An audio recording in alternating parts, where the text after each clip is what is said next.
What if we could revolutionize internal combustion engines, make them faster, cheaper, cleaner? Should we seize that opportunity? I'm on a mission to craft the most reliable and efficient engine ever. And we will design it and build it together. Join me now and become a part of this story.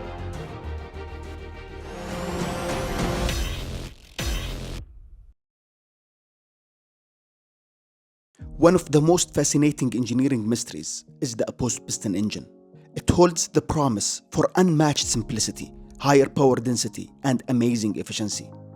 However, none of these advantages have reached production, except for few discontinued models. Some speculate it's a conspiracy to prevent public from owning engines that could run indefinitely, with no maintenance or spare parts, something that would disrupt the industry. Others argue that it failed to deliver its promised performance. With facts supporting each claim, we embarked on a mission to uncover this mystery. Through vigorous research, discovering that design limitations existed in most previous attempts. These limitations can be rectified through the adoption of a new technology, utilizing a movement mechanism we have developed employing a wobble mechanism. By merging these technologies, we might achieve the impossible, an extremely powerful yet simple engine with no vibrations that can be manufactured in your shop, easily adapted for any existing vehicle or generator, a power unit essential as a range extender or a multi-fuel generator. And we might be able to achieve just that. But what exactly have we come up with? What is this wobble mechanism that can allow us to achieve these extremely ambitious goals? A wobble mechanism dates back to the late 19th century, with people trying to implement this concept in engines. The wobble mechanism is more common than you might think, found in most air conditioning compressors, household water filtration pump, and heavy machinery hydraulic motor.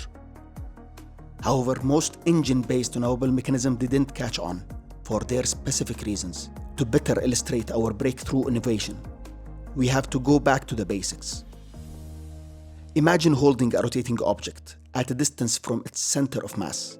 It will rotate due to a linear gravitational force. Now, let's allow it to rotate on a tilted axis. The linear gravitational force will also create torque. However, in this example, the location of the force changes. Our mechanism design goal is to convert linear piston force into torque reliably and produce minimum vibrations.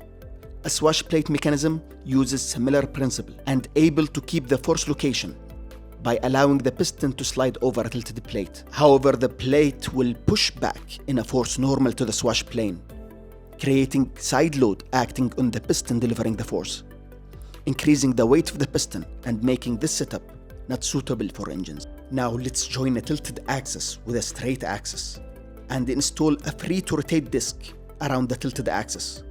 If we apply force on the disc, it will rotate. But if we restrict the disc rotation by applying side force, the force will be translated into torque in the main axis. So how can we restrict the disc from rotating? Some design methods use slots, some use gears in various ways, which puts limitation on the setup. Let's have a second look at the wobble system. You might notice that a given point on the disc will follow a perfect arc, where the center of this arc is at the intersection of the main axis and the tilted axis. Let's replace the disc with an arm. Now watch how the arm has a rocking motion around its axis. The aim is to create a mechanism that can be reliable in applying this force and able to handle these movements of the wobble mechanism. Another thing to consider is that the torque acting on the system will change in magnitude and direction, and the mechanism must be able to handle changes in force direction with minimum backlash. Best solution I came up with is to use a rod end with universal bearings on both sides. We have tested this concept and it works. It's a simple, lightweight, reliable solution that can make all the difference in our quest to advance power units. Many design variations can be implemented using this concept. However, we need to quantify the loads acting on the system before we proceed with the designing process. In the next episode, we will discuss the expected power outcome and the results we achieve through simulation. exploring the different design options that can be implemented. Throughout the series, we will go into each part's design details and how it can be manufactured using simple tools available in any workshop. Join us as we build the engine together and share design updates. Your input is vital to enhance the outcome. Log into our Patreon page, join the technical discussion, and vote on design changes.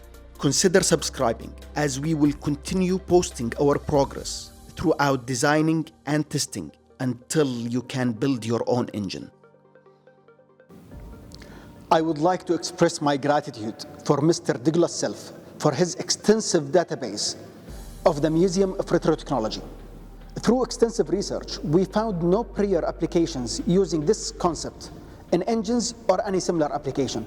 While we developed this design ourselves, we are eager to hear from you. If you have ever encountered similar design, please contact us, as we are committed to acknowledging previous work and build upon it.